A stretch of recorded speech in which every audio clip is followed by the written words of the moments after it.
বিষয়ের নাম bitwise not operator.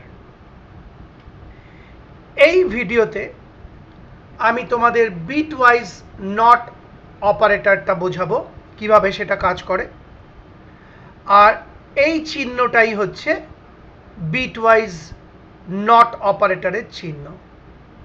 আবার বলছি, বিটওয়াইজ নট অপারেটরের চিহ্ন হচ্ছে এইটা, এটাকে বলা হয় টিল্ড। দেখা যাক কি করে কাজটা হচ্ছে। বি ইজ ইকুয়াল টু 3, অর্থাৎ বি নামে একটা মেমোরি ভেরিয়েবলের মধ্যে আমরা 3 ভ্যালুটাকে স্টোর করলাম। এবার c is equal to tilde b, অর্থাৎ বিটওয়াইজ নট অপারেটর বি। তার মানে বি এর মধ্যে যে 3 মানটা আছে তার বিটওয়াইজ নট অপারেশন করতে হবে।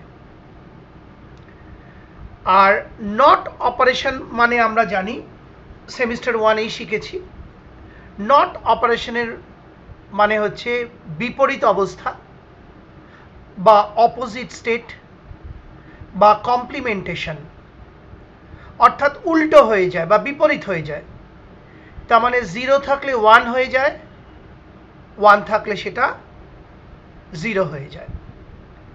আবার মনে করিয়ে দিচ্ছি, আমরা সেমিস্টার 1-এ শিখেছিলাম নট অপারেশন মানে বিপরীত অবস্থা বা কমপ্লিমেন্টেশন বা অপোজিট স্টেট বা পূরককরণ, অর্থাৎ যা থাকবে তার উল্টোটা হয়ে যাবে বা বিপরীতটা হয়ে যাবে। তার মানে যদি 0 থাকে সেটা 1 হয়ে যাবে, 1 থাকলে সেটা 0 হয়ে যাবে। এই হচ্ছে নট অপারেশনের কাজ। তাহলে দেখা যাক, মাউস পয়েন্টার ফলো করো। B is equal to 3। এবার এই 3-এর বাইনারি নাম্বারটা নির্ণয় করে এখানে লেখা হলো 8 বিটে। গুনে নাও, 1 2 3 4 5 6 7 8, অর্থাৎ এখানে 8 বিট বা 8 বিটে 3-এর বাইনারি নাম্বারটা নির্ণয় করে লেখা হলো। এইবার C is equal to tilde B বা বিটওয়াইজ নট অপারেটর বি।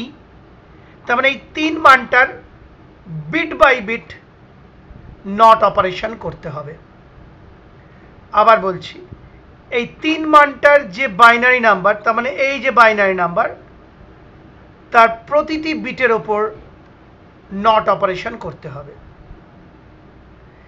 আচ্ছা, শুরু করলাম। ডান দিক থেকে সাধারণত শুরু করতে হয়। 1-এর ওপর যদি নট অপারেশন হয় তাহলে হবে 0, কারণ 1-এর উল্টো হচ্ছে 0 বাইনারিতে। এই 1টার ওপর যদি নট অপারেশন করা হয় তাহলে হবে 0, কারণ 1-এর নট হচ্ছে 0, উল্টোটা। এই 0-র ওপর যদি নট অপারেশন করা হয় তাহলে আউটপুট হবে 1, কারণ 0-র অপোজিট 1। আবার এই 0-র ওপর যদি নট অপারেশন করা হয় তাহলে আউটপুট হবে 1। এই 0টার ওপর যদি নট অপারেশন করা হয় তাহলে আউটপুট হবে 1। এই 0টার ওপর যদি নট অপারেশন করা হয় তাহলে আউটপুট হবে 1। এই 0টার ওপর যদি নট অপারেশন করা হয় তাহলে আউটপুট হবে 1। আর এই 0টার ওপর যদি নট অপারেশন করা হয় তাহলে আউটপুট হবে 1। অর্থাৎ 1 থাকলে 0 হয়ে যাবে আর 0 থাকলে 1 হয়ে যাবে। তাই হয়েছে, দেখো এখানে 1 আছে 0 হয়ে গেল, এখানে 1 আছে নট হলে 0 হয়ে গেল, এখানে 0 আছে নট হলে 1 হয়ে গেল, এখানে 0 আছে নট হলে 1 হয়ে গেল, ইত্যাদি।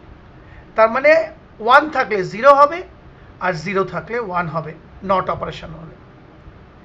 তার মানে এই যে বাইনারি নাম্বারটা, তার প্রতিটি বিটের ওপর নট অপারেশন করা হলো এবং ফলাফল বেরোলো এইটা। অর্থাৎ এই বাইনারি, এটাই হবে সি এর মান। তার মানে সি ইজ ইকুয়াল টু এই বাইনারি নাম্বারটা হবে। তার মানে বি ইজ ইকুয়াল টু 3। এই বি এর ওপর যদি বিটওয়াইজ নট অপারেশন করা হয় বা বিটওয়াইজ নট অপারেটর ব্যবহার করা হয় তাহলে মান হবে বা ভ্যালু হবে এইটা, সেই ভ্যালুটাকে সি এর মধ্যে স্টোর করা হলো। অর্থাৎ সি ইজ ইকুয়াল টু এই ভ্যালুটা, যেটা আমরা এই বাইনারি নাম্বারটার প্রতিটি বিটের ওপর নট অপারেশন সম্পন্ন করে পেলাম। অনেকবার বলে দিলাম ইচ্ছে করে, আশা করি বুঝতে পারলে। সেই সঙ্গে আমার এই ভিডিওটি অর্থাৎ বিটওয়াইজ নট অপারেটর কিভাবে কাজ করে বুঝিয়ে ভিডিওটি শেষ হলো।